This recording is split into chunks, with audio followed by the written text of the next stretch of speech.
नमस्कार, ESPN 9 news में आपका स्वागत है। मैं हूं आपके साथ दिनेश कुमार। हरियाणा विधानसभा चुनाव का महासंग्राम और इस महासंग्राम में तमाम राजनेता अपनी किस्मत को आजमाते हुए नजर आ रहे हैं। लिहाजा पार्टियों ने जिस तरीके से अपने प्रत्याशियों का ऐलान किया, उसके बाद कुछ ऐसे भी प्रत्याशी रहे जो पार्टियों के फैसलों से संतुष्ट नहीं थे या पार्टियों का दामन छोड़ चुके थे। ऐसे में हिसार विधानसभा सीट आती है हरियाणा में, जहां पर एक ऐसी महिला चेहरा चुनावी मैदान में उतरी है जो देश की सबसे अमीर उद्योगपति। जी, आज बात करेंगे हमारे इस खास कार्यक्रम में हिसार विधानसभा सीट की, जहां से काफी दिलचस्प मुकाबला होता हुआ नजर आ रहा है हरियाणा विधानसभा चुनाव के दौरान। तो चलिए एक एक सीट पर हमारी जो नजर बनी हुई है, आज हिसार सीट पर चुनावी विश्लेषण करते हैं। किस तरीके से भाजपा की परिस्थिति है, कांग्रेस क्या कमाल दिखा सकती है और थर्ड फ्रंट जो क्षेत्रीय दल है वो किस तरीके से किंग मेकर की भूमिका में अपने आप को हरियाणा के विधानसभा चुनाव में देखते हुए नजर आ रहे हैं। हिसार हरियाणा की विधानसभा में एक हॉट सीट मानी जाती है। देश की सबसे अमीर महिला उद्योगपति सावित्री जिंदल निर्दलीय प्रत्याशी के रूप में हिसार विधानसभा सीट से चुनाव लड़ रही है। इसके साथ साथ बात करें तो कांग्रेस और बीजेपी के लिए भी इस सीट पर साख की लड़ाई दिखाई दे रही है। हिसार में कुल मतदाताओं की बात कर ले तो किस तरीके से निर्णायक भूमिका में रहते हैं, यह एकमात्र ऐसी सीट दिखाई देती है जहां पर शहरी मतदाताओं की बहुतायत है। शायद पूरे हरियाणा में ही जितनी बहुतायत इस सीट पर है उससे अधिक कहीं पर दिखाई दे। ग्रामीण वोटर्स इस हिसार विधानसभा सीट पर कुल मतदाताओं की संख्या 1,81,527 है। ग्रामीण मतदाता 5,119 है, यानी कि महज 3%। शहरी मतदाताओं की संख्या अच्छी खासी है, 1,76,408 शहरी मतदाता है। 97% वोट बैंक जो है शहरी मतदाताओं का है। मुस्लिम मतदाता 4,175 है और अनुसूचित जाति की यहाँ पर मतदाताओं की संख्या 26,448 पाई गई। अब हिसार जो है विधानसभा सीट होने के नाते नाते लोकसभा की भी सीट है। ऐसे में पहले लोकसभा चुनाव के पिछले 3 चुनाव के नतीजों पर चर्चा करते हैं, उसके बाद विधानसभा चुनाव के नतीजों पर चर्चा करेंगे।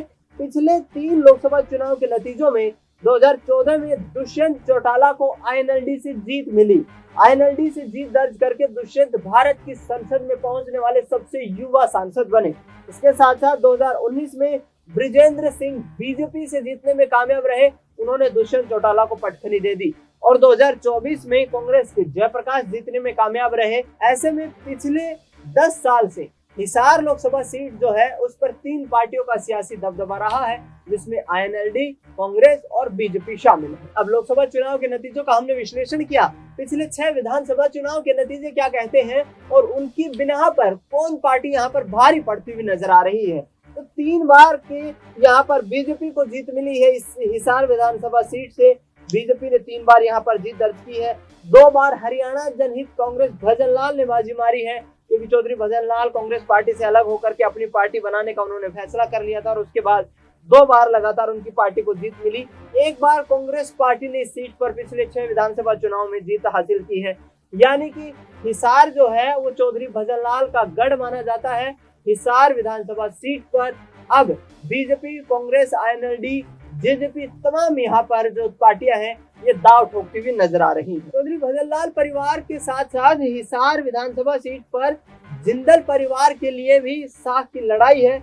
2005 में ओम प्रकाश जिंदल ने कांग्रेस पार्टी से जीत दर्ज की। 2009 के चुनाव में उनकी पत्नी सावित्री जिंदल चुनाव लड़ती हुई नजर आई, उन्होंने जीत दर्ज की। 2014 और 2019 के लगातार 2 चुनाव में डॉक्टर कमल गुप्ता, जिनको बीजेपी ने चुनावी मैदान में उतारा था, उनको हिसार विधानसभा सीट से जीत मिलती हुई नजर आई। अब 2024 में जीत के कौन से नेता यहाँ पर प्रबल दावेदार हैं, हिसार विधानसभा सीट के आंकड़े जिस तरीके से हमने पेश किए और उसी आधार पर ये कौन प्रबल दावेदार है, किसको जीत मिलती हुई नजर आएगी। तो बीजेपी से डॉक्टर कमल गुप्ता फिर से चुनावी मैदान में हैं, 2 बार के विधायक रह चुके हैं, तीसरी बार भारतीय जनता पार्टी ने विश्वास जताया है।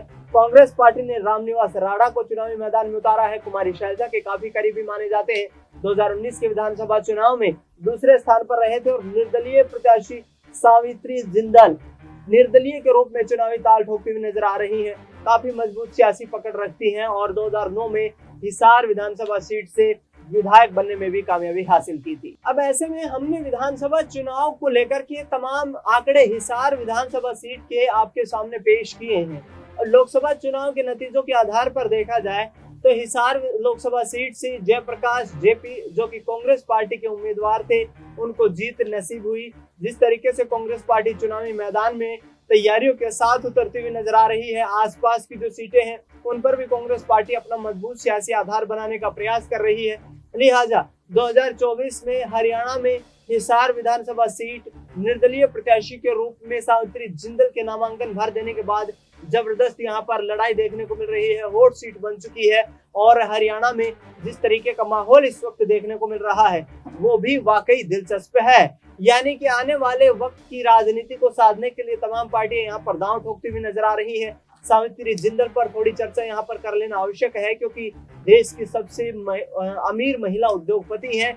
जिंदल स्टील ग्रुप जो है उसकी चेयरपर्सन है और इसके साथ साथ नवीन जिंदल जो कि कुरुक्षेत्र से सांसद बने हैं, पहले बीजेपी कांग्रेस पार्टी में हुआ करते थे, हाल ही के लोकसभा चुनाव में बीजेपी में शामिल होते हैं। बीजेपी उनको कुरुक्षेत्र से चुनाव लड़वाती है और जीतकर वह देश के संसद में पहुंच जाते हैं। ऐसे में बीजेपी में शामिल होने की उनकी माता सावित्री जिंदल की भी तमाम संभावनाएं जताई जा रही थी।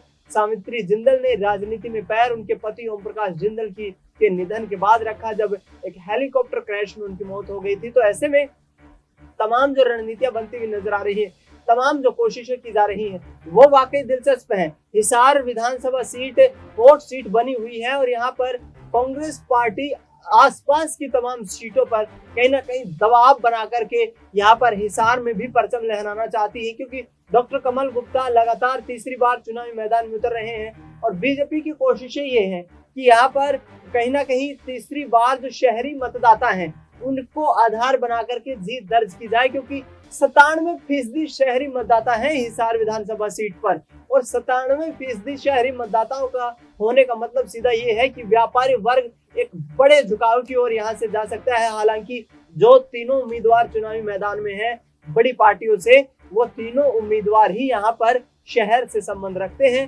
व्यापारी वर्ग से संबंध रखते हैं। लिहाजा हिसार विधानसभा सीट को जीतने के लिए तमाम यहाँ पर प्रयास किए जा रहे हैं। अब देखना ये होगा कि आखिरकार किसे चुनावी मैदान में यहाँ पर जीत नसीब होती हुई नजर आती है, किस दल को यहाँ पर हरियाणा विधानसभा चुनाव में हिसार विधानसभा सीट से जीतकर विधायक मिलता है। क्या बीजेपी तीसरी बार लगातार इस सीट को जीतने में कामयाब रहेगी या फिर कांग्रेस पार्टी हिसार विधानसभा सीट पर वापसी करती हुई नजर आएगी? किस तरीके का चुनावी माहौल देखने को मिलेगा? बीजेपी की तैयारियां इस वक्त हरियाणा में जो है वो काफी यहाँ पर दिलचस्प देखने को मिल रही है, क्योंकि भारतीय जनता पार्टी ये चाहती है कि तीसरी बार हरियाणा में विधानसभा चुनाव को साधने के लिए, सरकार बनाने के लिए जो तमाम दावे पेश किए जा रहे हैं उन पर खरा उतरा जाए और इसी आधार पर अनुभवी डॉक्टर कमल गुप्ता पर यहाँ पर दाव लगाया गया है। फिलहाल इस खास कार्यक्रम में इतना ही। देश दुनिया की तमाम बड़ी खबरों के लिए आप देखते रहिए SPN 9 न्यूज़।